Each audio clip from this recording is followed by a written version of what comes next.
one magical, haunted evening each year when all the scary creatures come out to prowl through every neighborhood. But here's the scariest monster of all. Do you know why? This little witch doesn't know it, but she's taking some frightening chances of being hurt, maybe badly hurt. Her costume is very, very dangerous. Can you see the things that make it dangerous? What about that mask? She can hardly see through those tiny holes for her eyes. If you were wearing that mask, here's what it would be like. You can see straight in front of you, but unless you happen to turn your head, you wouldn't see that car coming as you start to cross the street. You could be run over. And unless you look down, you can't see that you're coming to a curb. Ow, that hurts. It's bad enough to take a tumble on hard pavement, but it would be even worse to sprawl out on the street in front of a car coming. Now let's imagine that we're in that car. Can you see her clearly? Why not? What is there about her costume that makes it hard to see her?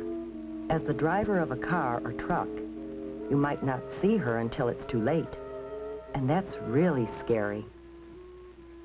Before we think about some ways that the little witch could see and be seen better, let's take another look at her costume. Whoops, down she goes again. It seems as if she's collecting more bumps and bruises than candy tonight. Let's see if we can help her, shall we? And by helping her, maybe you can learn some things that will help you stay safe at Halloween. First, we need to turn back the clock and start this whole evening over again. One of the problems with this costume is that it's too long. It's too easy to trip over a long, full skirt. So we can shorten the skirt. You should always shorten any skirt, pants, slacks, or cape that is too long or floppy.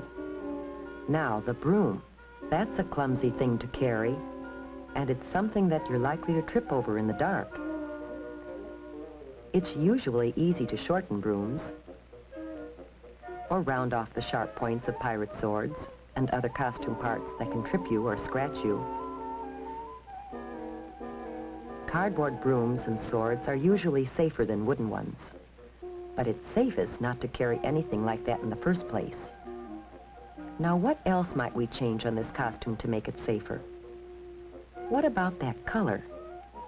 Remember how hard it was to see the little witch because of her dark costume on a dark night?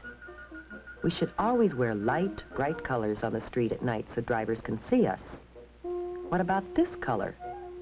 A white costume makes an unusual, different kind of witch who's more likely to be safe on Halloween night.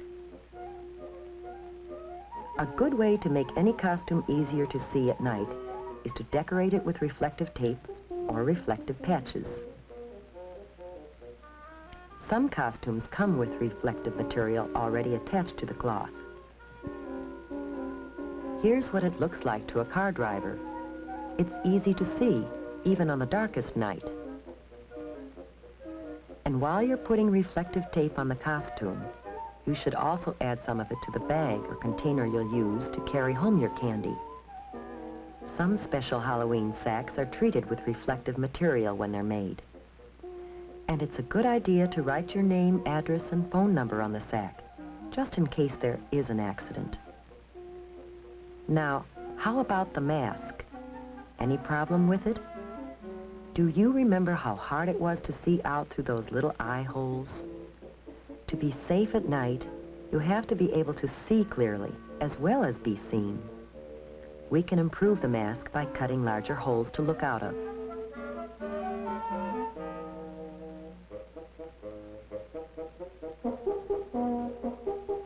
There, that's better, but there is an even safer way. You can simply not wear a mask. Oh, you think you need a mask to disguise yourself? Well, just watch what you can do, with a little help from your parents and some scraps of cloth or old clothes from around home. An eyebrow pencil, different colors of eyeshadow, rouge, lipstick, an old mop or wig. Some wax teeth? Maybe some clay and food coloring? And a few other odds and ends. You'd be surprised what you can turn yourself into.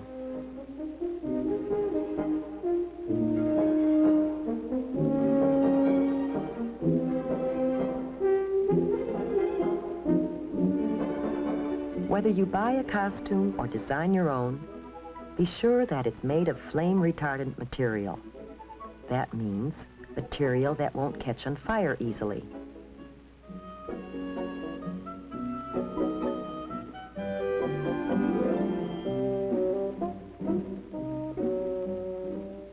Now our little witch has turned into a beautiful princess, and her new costume is much safer. But there are a few other things you should do before going out. First, eat a big dinner. If you go trick-or-treating while you're hungry, you'll be tempted to sample some of your treats while you're out, and that's definitely not a good idea. Keep an eye on the clock. In many places, the police set the hours that you should trick-or-treat. Trick-or-treat only within those times. Neighbors should be ready with treats for you, and drivers should be more careful to watch for you during those hours.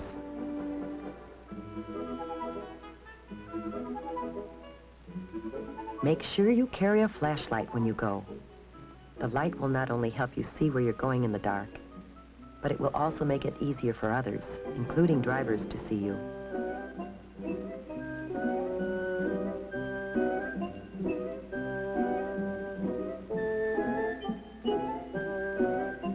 Always travel with a group, not alone. It's safer still to have a parent along to keep an eye on things. And of course, you should always walk. Riding a bicycle at night is always dangerous, but it's even more dangerous to try to ride in a costume at night. As you go from house to house, stay on the sidewalks as much as possible.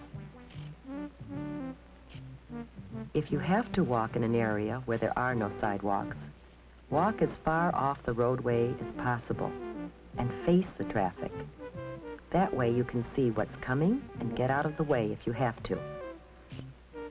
Cross streets only at brightly lighted corners, not in the middle of the block, and never between two parked cars. When you start across the street, cross quickly, but don't run, and don't stop in the middle of the street for any reason. Stay in your own neighborhood when you're trick-or-treating. Your neighbors are probably hoping to see you in costume on Halloween. And it's safest to visit people you know. If you don't know the people very well, don't go into their homes. Most people enjoy having trick-or-treaters come to their doors. But there are a few people who will do things to hurt kids. They might put sharp or hard objects in candy and apples. Or they might put something on fruit or gum that could make you sick if you eat it.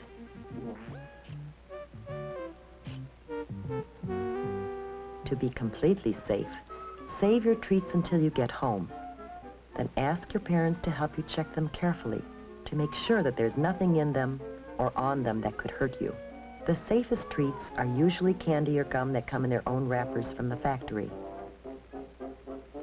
Fruit should be washed before you eat it. And all candy bars and fruit should be sliced so you can be certain that there is nothing hard or sharp inside that could hurt you.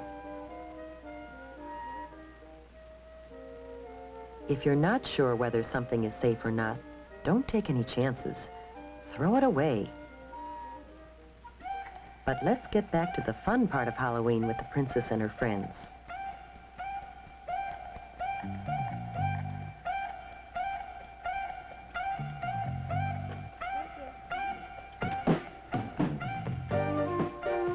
Almost everyone enjoys a good joke or riddle. What's your trick? What you guys eat for breakfast? What? Gus Toasties. What's a wiener when you take out its insides? What? A Halloweener. Where does Dracula keep his money? Where? In a blood bank. Here, have some candy. However, some practical jokes and pranks aren't so funny.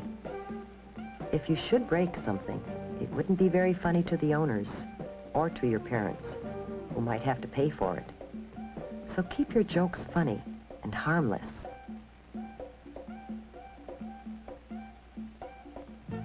Tonight has been a magical night. We saw a scary monster changed into a beautiful, happy, and safe little princess.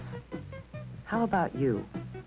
Will you follow the lead of the little princess and have a safe and super Halloween this year?